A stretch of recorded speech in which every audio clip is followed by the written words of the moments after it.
मैं सोच रही हूँ कि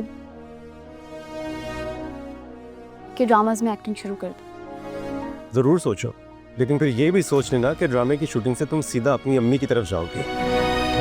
मेरी एक बात याद रखना, शौहर और बीवी के दरमियान इख्तिलाफात तो होते रहते हैं, लेकिन इसका हरगिज़ ये मतलब नहीं है कि कोई दूसरा शौहर पे डोरे डालना शुरू कर दे। शादी के बाद अगर कोई बेटा अपने माँ बाप का सहारा बनता है, उनको सपोर्ट करता है, उनका ख्याल रखता है, तो दुनिया उसे फर्माबरदार बेटा कहती है। लेकिन अगर कोई बेटी यही काम करना चाहे, अपने माँ बाप का सहारा बनना चाहे, तो वो गलत हो जाती है। इसलिए क्योंकि वो एक बेटी होती है, बेटा नहीं। काश मैं बेटा होती।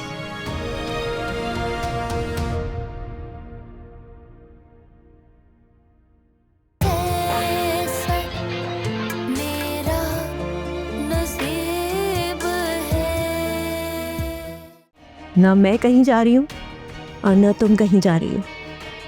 उस राबिया की मौत की खबर सुनकर ही मरूंगी मैं। तुमने सिर्फ ये देखा कि रुखसार के कंधे पे इकरार का सर है। तुमने ये नहीं देखा कि कितनी बुरी तरीके से इकरार हो रहा था।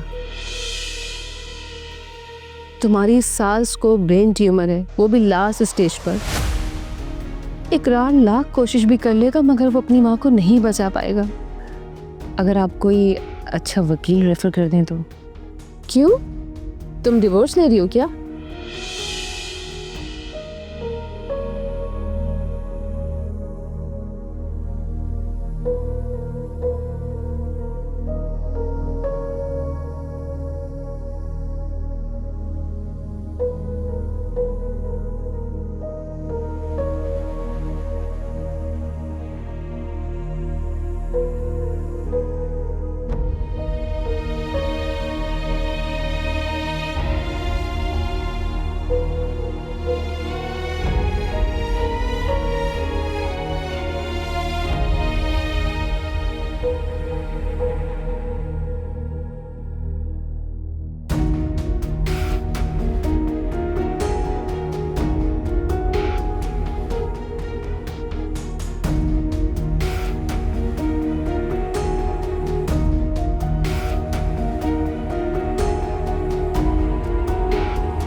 इकरार, प्लीज खुद को संभालो।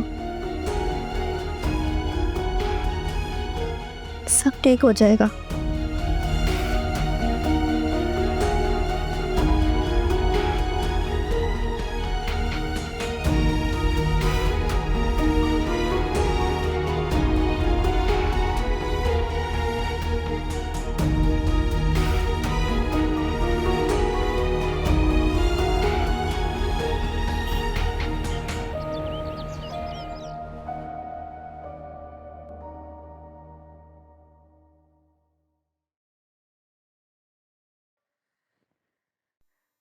इसे कहो यहाँ से चला जाए।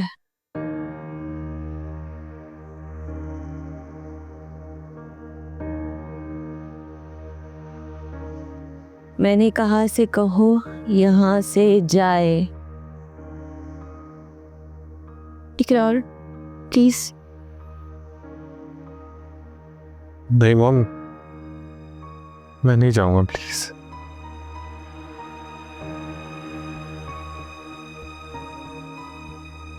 मैं चेकअप नहीं करवाऊंगी।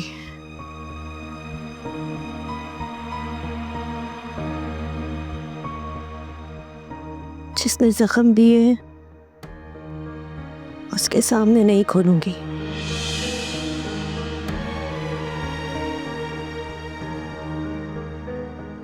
इसे कहो यहां से जाए। मिस्र, प्लीज बैठ जाए।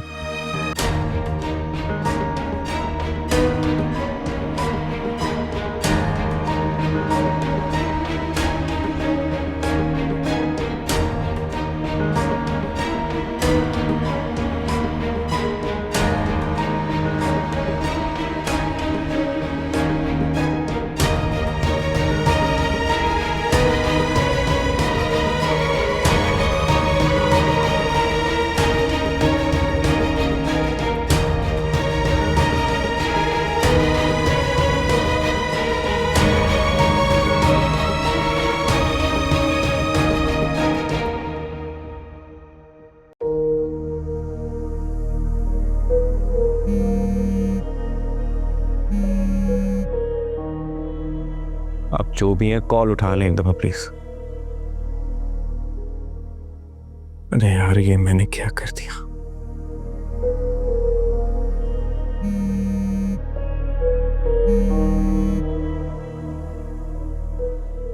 अरे फोन उठाओ बीबी, लेता हूं तुम्हारा केस। नहीं उठाया। ओहो, अब कैसे पता चलेगा यार ये उसी राबिया की बात कर रही थी या किसी और की। मैं फिर ट्राई करूंगा।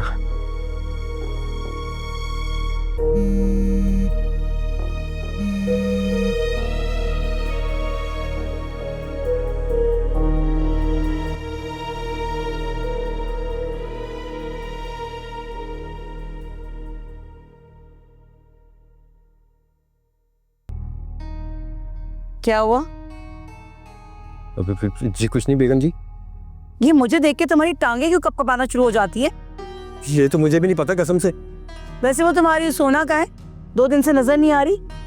फौजी नाराज होकर मैके चली गई, वो लड़ाई हो गई थी हमारी। ये तो बहुत अच्छा हो गया, लगता है मेरी दुआ रंग ले आई। वैसे भी तेरी जैसी मनुष्य शक्ल ही चाहिए थी मुझे। जी हाँ अच्छा वो बताओ, वो जो एक्टर था उसकी माँ का कुछ पता चला? जिंदा है मर गई? एक्टर की माँ? अच्छा वो, हाँ हाँ वही। पता नहीं जी, अभी मैं उसका इंस्टाग्राम चेक करके बताता हूँ आपको। मेरा नंबर है तुम्हारे पास? जी सोना से लिया था मैंने। सही। तो अच्छा वो जो एक्टर का तो क्या नाम लिया तुमने, वो क्या कौन सा ग्राम जो भी है उसका मुझे वो लिंक शेयर करना। हाँ व्हाट्सएप पे दे देना। जी बेगम जी।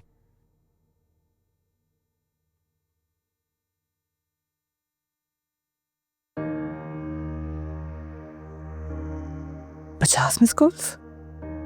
अभी तो इसे केस नहीं लेना था, इसने इतनी सारी कॉल्स कर दी।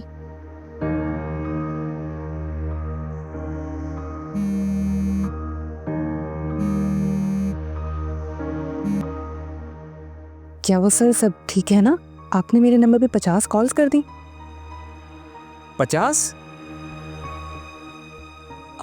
अच्छा वो छोड़े, आप मुझे ये बताएं कि आपको किसने मेरा नंबर दिया था? लेकिन आप तो कह रहे थे कि आप प्रैक्टिस नहीं कर रहे।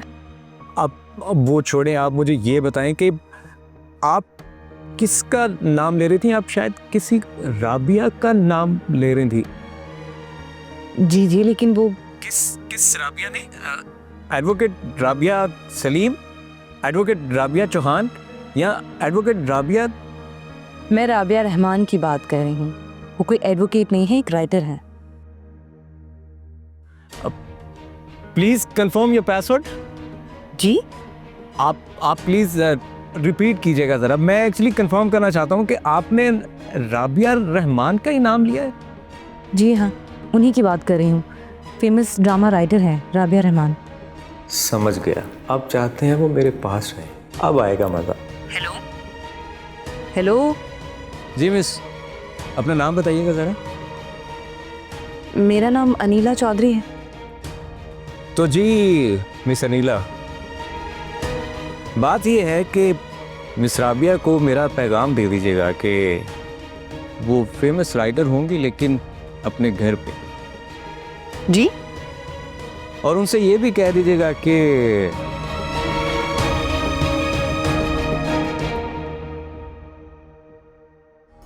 मैं किसी का नौकर वॉकर नहीं हूं।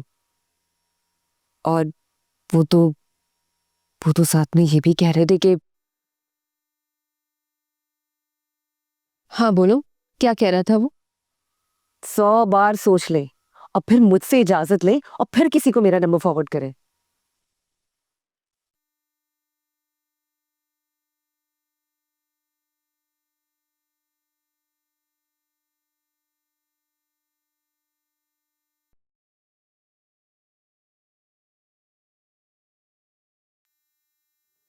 Hello miss Rabia. इसकी आवाज पहचानती हो तुम? आपने मुझे कैसे याद कर लिया मिस राबिया? लगता है कोई काम पड़ गया होगा आपको। फवाद, तुम्हें अनीला चौधरी की कॉल आई थी मेरे रेफरेंस से? नहीं तो? झूठ बोल रहा है। यही आवाज थी और यही नंबर था। कितना बड़ा झूठा है। झूठ बोल रहा है आपसे। क्या हुआ मिस राबिया? आप मुझे खुद कॉल कर लेती, रेफरेंस दे के याद कर रही हैं मुझे। फवाद, इस वक्त तुम जहां पर भी हो ना, मेरे पास पहुंचने में तुम्हें कितना टाइम लगेगा? 15 मिनट, शायद 16 मिनट। हाँ, ठीक 16 मिनट लगेंगे। ठीक है, अगले 16 मिनट में तुम मुझे यहाँ पर नजर आने चाहिए, ठीक है? Copy madam sir.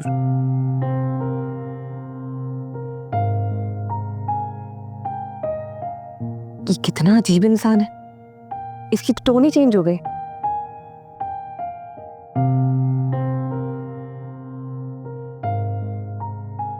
Anila, Anila,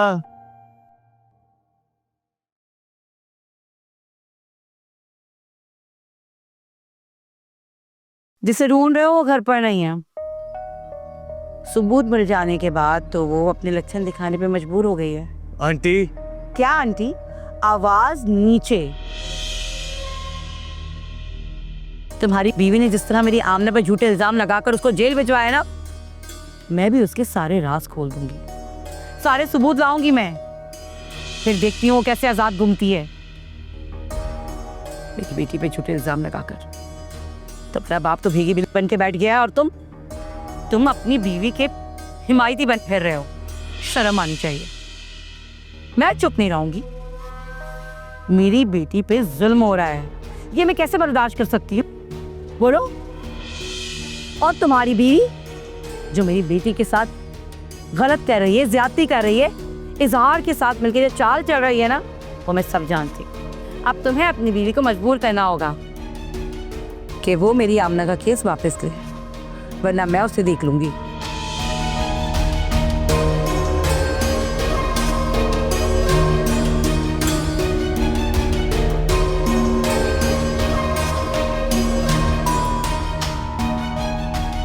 किस किस से बचाऊं अपनी बीवी को मैं?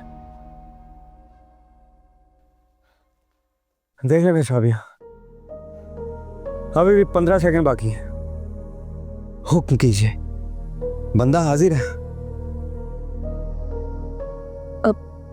कसम से यही आवाज थी।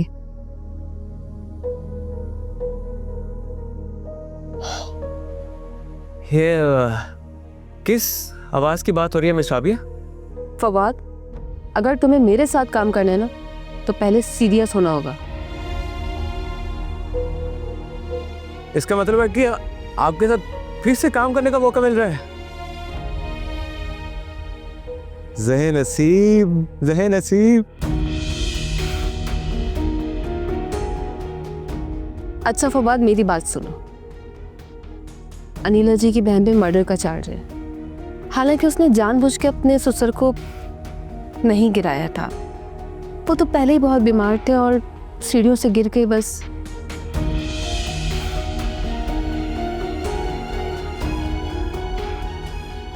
आपने इसलिए मुझे भेजा था ना बाहर सामान लेने के लिए, ताकि आप अनीला से मरासम बढ़ा सके।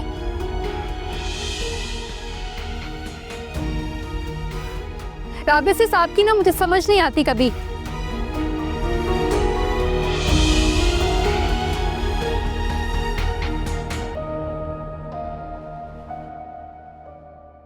मॉम,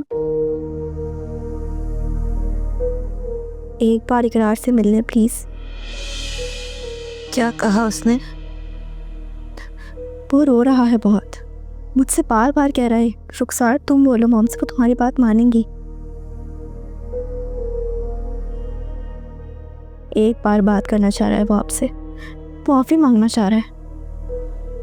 उससे कहो बात भी करूंगी और माफ भी करूंगी, लेकिन एक शर्त।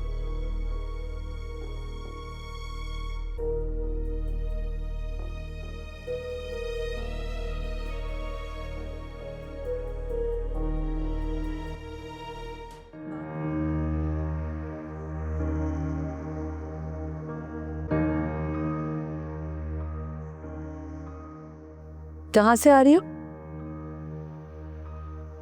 मैं एक ज़रूरी काम से गई। यानी कि तुम ये समझती हो कि अब इस घर में किसी से तुम्हें इजाजत लेने की जरूरत नहीं है?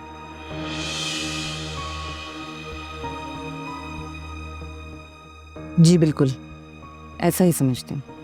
बहुत अच्छे। वैसे ऐसी तरबियत तो नहीं दी थी मैंने तुम्हें नीला।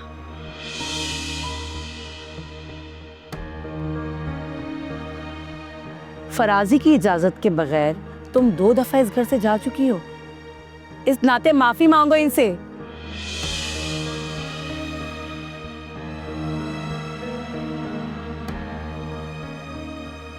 अल्लाह माफ करे। जानती हो, सिर्फ ये तुम्हारे ही नहीं, तुम्हारे शौहर के भी बाप हैं। दोहरे रिश्ते हैं तुम्हारे इनसे। इस रिश्ते से तुम्हें फराजी को बाप जैसा एहतराम देना होगा, समझी? बाप जैसा एहतराम करती हूँ, इसीलिए अभी तक मुंतज़िर हूँ कि वो मेरे बारे में क्या फैसला करेंगे।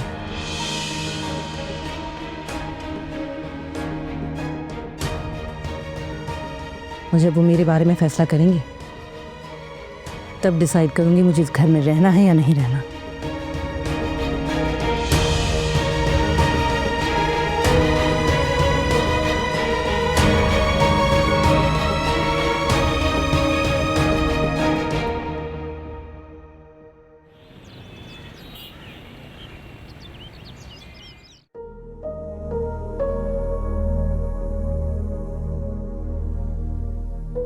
आओ।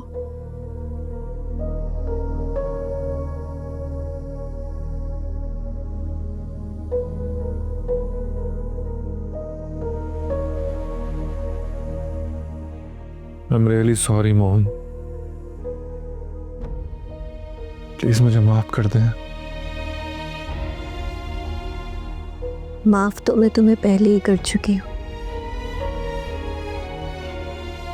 और ये डील तो पहले ही तय हो गई थी कि तुम मेरी एक बात मानोगे तो मैं तुम्हें माफ करूंगी।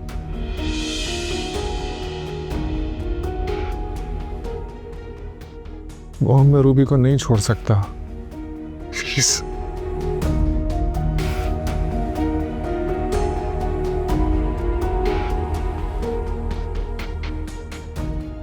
जानती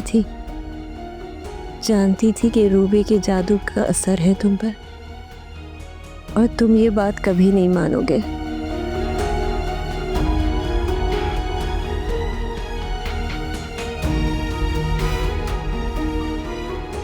इसीलिए मेरी शर्त कुछ और है। आप जो कहेंगे मैं करने के लिए तैयार हूँ, प्लीज प्लीज मुझे माफ कर दें एक बार, प्लीज।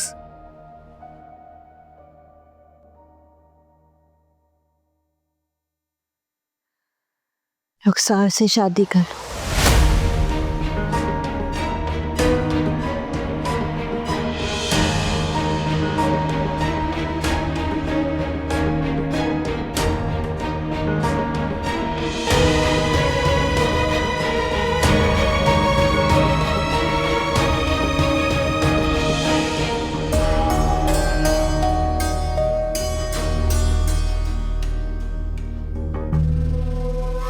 अब तो मेरे आंसू भी खुश्क हो गए राबिया सिस। मेरा तो रोने को भी दिल नहीं कर रहा। एक तो इकरार और रुखसार का चक्कर चल रहा है आपस में, और इकरार वो अनीला के पीछे मंडला रहा है, और आप भी अनीला से दोस्ती बढ़ा रही हैं। ये सब तो मेरी आंखों के सामने हो रहा है। अब तो मेरा रोने का भी दिल नहीं कर रहा। कसम से रूबी, तुम बहुत बेवकूफ। हंस ले आप मुझ पर राबिया सिस, लेकिन अब मुझे कोई फर्क नहीं पड़ता। रूबी, कब तक बात बात पे इकरार को गलत मानती रहोगी? एक दिन वो वाकई गलत मान लेगा खुद को, तुम्हारे लिए।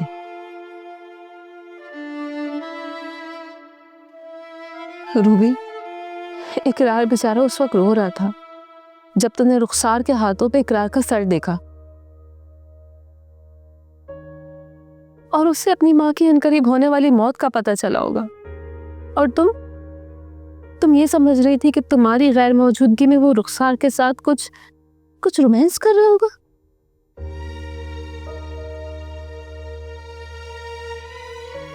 तुम शक की कैंची से ना अपना रिश्ता खुद काट रही हो।